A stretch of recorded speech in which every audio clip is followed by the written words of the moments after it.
এ মোটি, একটু দোকানটা দেখ না, আমি টয়লেট থেকে আসছি। এ দাঁড়া দাঁড়া, আমি দোকান চালাতে জানি না, এবার কি যে করি।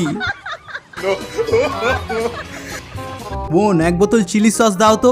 হ্যাঁ দিচ্ছি, এই নাও। আমাকে ব্যাগে দাও। ব্যাগে কিভাবে দিতে হয়? ও বুঝলাম, দিচ্ছি।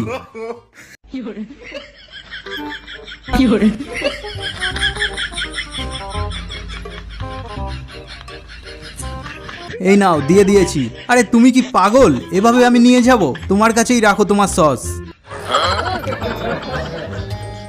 হ্যাঁ, কাস্টমার খালি হাতে যাচ্ছে? কি হয়েছে? ও চিলি সস নিয়ে গেল না? ও আমার কাছে ব্যাগ চেয়েছিল, আমি ব্যাগে দিয়েছিলাম, তাও নেয়নি।